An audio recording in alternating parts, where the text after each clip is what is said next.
Hi everybody! My name is Rachel Strauss from Woodburn Corner, and I am so excited to be here today celebrating Pride with you guys, and doing it in such a fun and crafty way just is so cool. So thank you, Peggy, for putting this together.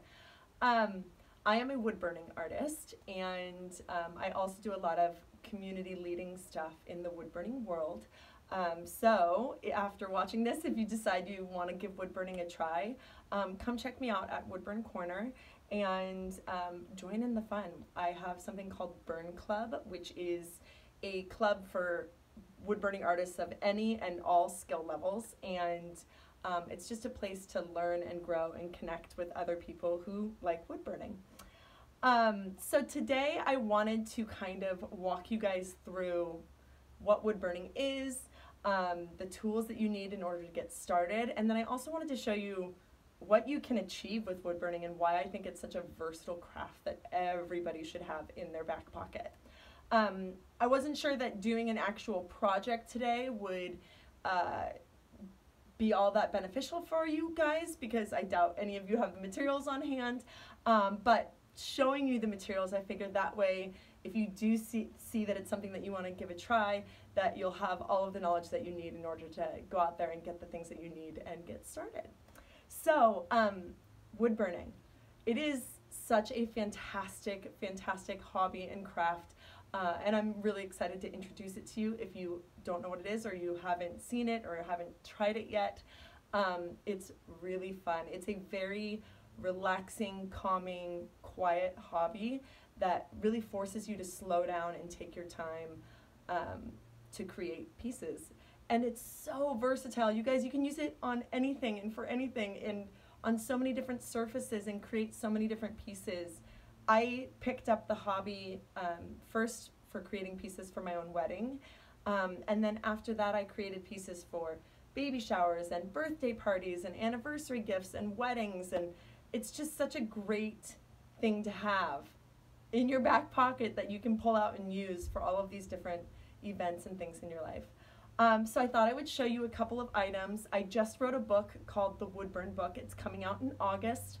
And these are some of the projects that you will see in the book. But I wanted to kind of give you guys a taste of all of the different things that you can do with woodburning. So I'm wearing some earrings right now that I woodburned, and with this was such a fun project because all I used was a coin as my template and my woodburning tool. So it was really fun to create. These are some coasters that I created, and this is actually a Peggy Dean design. It's in the book, and I teach you how to create on a piece of birch like this, a coaster, and to use the resin finish. So, and then I also talk about in the book a lot of different ways to add color to wood, because you can add color in a bunch of different ways, and different types of materials lend themselves better to different types of color. So I talk about that too. Here's another way to add color. This is with watercolor. So I just burned it, and then you add the watercolor afterwards. You never want to burn over watercolor. So there's that. This is just a nice little wall hanging piece. This is a centerpiece for a table. It's a little mud cloth design that you can put on a table and put flowers on or anything like that, just to add decor to your table. Another thing that you can do that I think is so much fun if you have small kids is take their art that they create and turn it into pieces of art that can hang on your wall for years to come. So this is such a fun project to do with your kids, because they can either draw directly onto the wood, or you can take a piece that they've created and that you love and help them turn it into a woodburn piece that they can keep and that you can keep forever. So it's a really fun project to do. More stuff that you can do wooden spoons and cutting boards. You guys, the options are endless when we're talking about wood burning, and it goes even beyond wood. You can burn on cork, you can burn on leather, you can even burn on canvas. This backpack. This is in the book too, you guys. There are so many options, I'm not lying, when it comes to wood burning, and I mean, it just goes on and on. Once you know that you can burn on certain types of woods and what to look for and all of that, then the options are endless. So I wanted to next talk to you guys about just the basic tools that you need in order to wood burn. You don't need fancy equipment. Yes, you can get fancy equipment, and do I have it? Yes, I do. There are different types of wood burning tools out there. There's the professional wood burning tools, and then there's ones that are like more of your craft hobby tool. You can get just as good of details with the craft tools that you buy in your local hobby store as you can the professional tools. So don't let the price tag make you think that you need to buy something more expensive. I do, however, recommend that you get a tool. This is your starter craft tool that you can get at your local Michael's. And the one thing that I suggest that you get is a tool that has a temperature control. So it's fine that it is a solid nib burner. These are solid nibs. These are wire nibs. See the wire? And this is a solid shaft. The solid nib burners are fantastic. You just want to make sure that it has a temperature control. This is a Walnut Hollow Versatool burner, and I love Walnut Hollow. They make amazing tools, and this is the one that I recommend for people that are starting out. It comes in a package that looks like this, and it comes with a bunch of different nibs, and it's just a really fantastic tool. You'll use the same tool over and over and over again for years to come. It really is a great tool. And then the other thing that Walnut Hollow makes is wood. I love basswood. That's the wood that I use most commonly. It's the woods that I use a lot for wall pieces. This is basswood. This one here, whoops. This one here is basswood. This one is basswood. And then any of the ones with the live edge that you see that are like this is basswood. And it's just a very soft, lovely wood. When you're looking for wood, the thing that is most important is that it is dry, that it is sanded smooth, and that it's not treated with anything. There's no finishes on it, there's nothing, it's not treated. It is unfinished, dried, sanded wood. That's what you want when you're looking for wood when you're wood burning. The other tools that you are probably going to want in your toolkit would be graphite paper, which is different from transfer paper, so don't get them confused, but graphite paper is what I use to transfer my designs to the wood. And then I also use a little embossing tool. So the way that you do it is you just take the graphite paper, you'll be putting it directly onto the wood with the design over top, and then you just push down on your design and transfer the design directly to the wood. It's super easy, it's really great, and that way you can reuse designs over and over again. The other thing you'll want on hand is a Tombow sand eraser. This will help you get rid of any graphite markings that are left over that you don't want. And then another thing that you want to have on hand is sandpaper, because sandpaper in wood burning world acts like an eraser. So you'll want to have one of these on hand too. And then really, other than that, tape to tape down your design. And the other thing that's really important is to make sure that you have safety equipment or really good airflow. So if you can burn outside, wear a mask, have a fan where you turn it facing the other way and pulls the smoke away from you while you burn. But making sure that you are safe, that it's safe for you and the people around you is really important. So that's wood burning in a small little nutshell, but I just wanted to give you guys a taste of it, and now I'm going to show you kind of the step-by-step process of how I do it.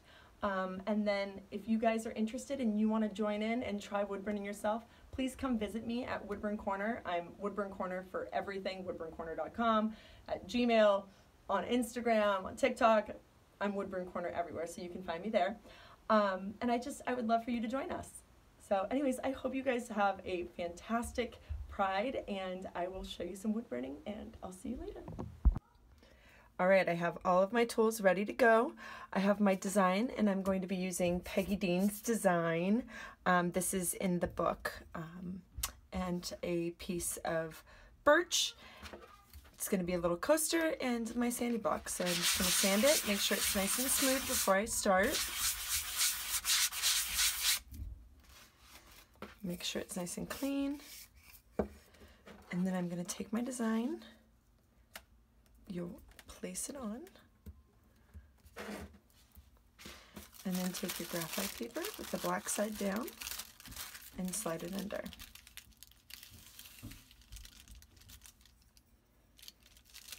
And now I'm just going to follow my lines. The more accurate you are with your transfer, the better it will be. So take your time with the transfer.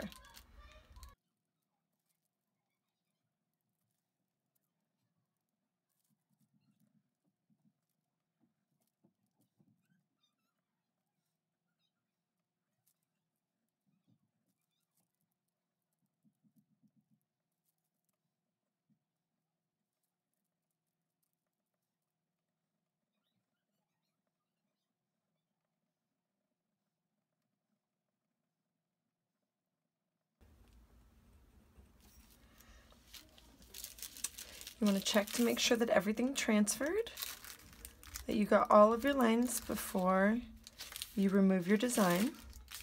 And it looks like I got everything. So you can just peel it away. Now my burner has been warming up. And you can always test your temperature on the back side to make sure it's hot enough and get a feel of it, and then you can just get started.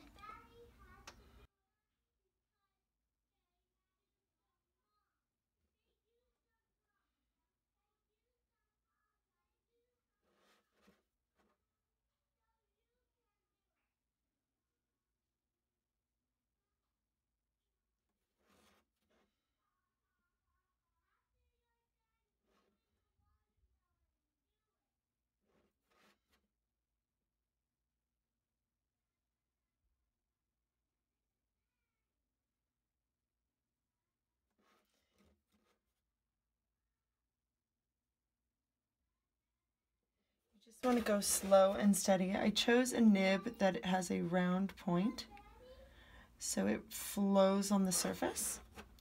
That allows me to kind of move in all directions, but you'll see me still turn my wood, and that's so that I can see my line better and keep that vantage point. But normally, if you're choosing another nib style, one that has an edge, you'll want to pull towards you instead of pushing. It just makes it so that you don't catch on any lips or on any edges.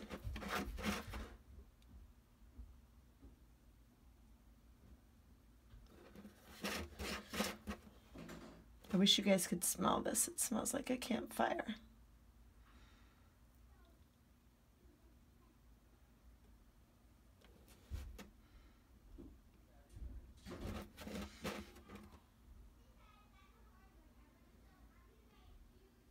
So you can see I'm doing the lighter lines now, and even though I'm using the same nib, I'm able to get the liner line just by moving faster on the surface.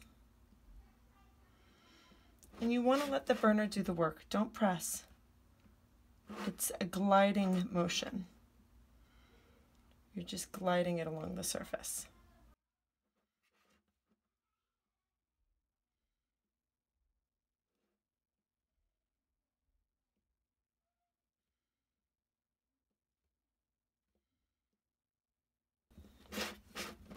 And then after you're all done wood burning,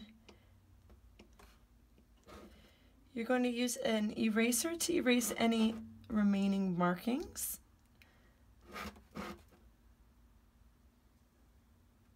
And then if you want to add color, you can. And there's so many ways that you can add color to wood. You just want to think about what you're going to be using it for when you're adding color. But this is wood burning in a nutshell. Once you know the basics, you can do anything with it. So I really encourage you guys to grab a burner from your local store and give it a try. It's so fun, so relaxing, kind of meditative, and just it smells good. You can make presents. All right, I don't need to convince you guys anymore. You should come and check it out. Anyways, wood burning. Yay! Happy Pride, everybody!